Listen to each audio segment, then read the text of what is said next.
what's up everybody? I wanted to talk to you guys a little bit because last week we had this news dropping and I copy and pasted everything on the website, and of course it was all great news, and I'm thinking like, you know, it was a little thing maybe we need to give you guys a little bit more background, and I'm thinking like, you know, do I have time? No, not really, but like today I was like, I can't take it anymore. I gotta get it off my chest. And of course we're talking about last week's big news. ISA is hiring or appointing a strategic SUP advisor, and that is nonetheless Mr. Anthony Vella. And I thought that was really good news. I loved to hear that. The press release was a little thin on who Anthony is, and actually, in fact, I have to admit that in my 10-12 years of SUP involvement, we never really crossed paths. I've interviewed him once at the Gorge, but of course, I've known of him for such a long time, and Anthony's one of the originals in the sport, dating way back when to Battle of the Paddles in Honolulu, and was every event he was there. He directed races like for the APP, for the Pacific Paddle Games and the Gorge.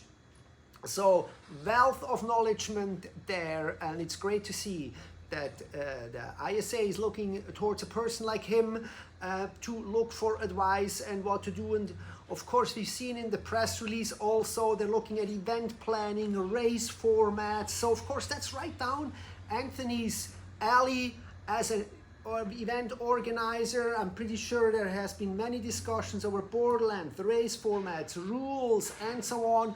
So that of course is going to be a great thing, and looking forward to the ISA Puerto Rico event at the end of the year, the paddle championships there. Of course, great to see that Anthony will be there as a race director and really making sure this is going to be a great event.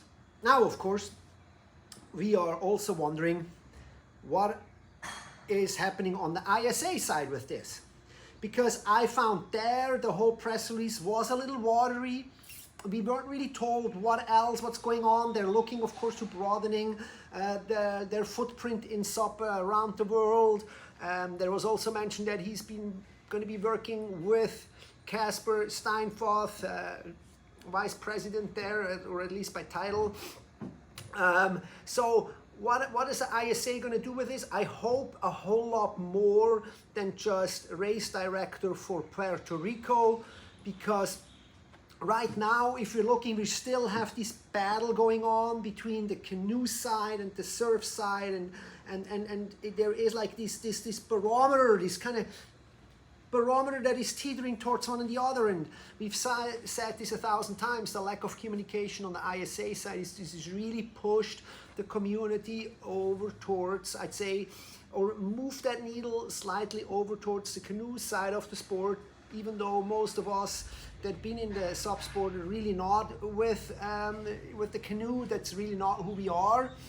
So, but we have seen that they are doing a great job in putting on great events, and now they're moving even more forward with sanctioning events. The next one, the first one we're going to see this year is the ice race in Thun, Switzerland, coming up here in the beginning of May. So now the ICF is sanctioning races. So what is the ISA going to do now that they're partnering up with Anthony?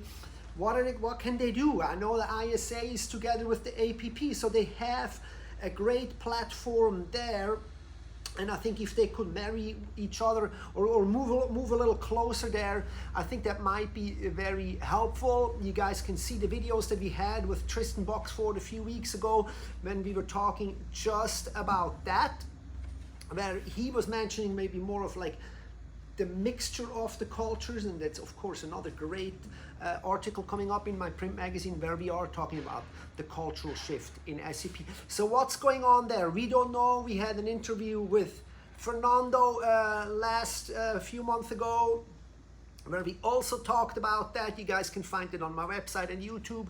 So there are so many more things to talk about, and that ISA press release was a step towards the right direction. You have to get the SUP community more involved throughout the year. You have to kind of be present. You have to make everybody know, yes, we're there for you. We're looking out for the sport, not just, yes, we are going to the Olympics at some point, but who knows when. Who knows if I'm still going to be around, when that's going to happen. So we really have to think about that on the way there, and not just being there at one point, but like, how are we going to get there? And as of right now, again, I don't see a clear path there, really. So that's my 5 cents about this whole press release. I thought it was interesting. I thought we want to talk about it real quick. Thank you guys so much, and we'll see you in the next one.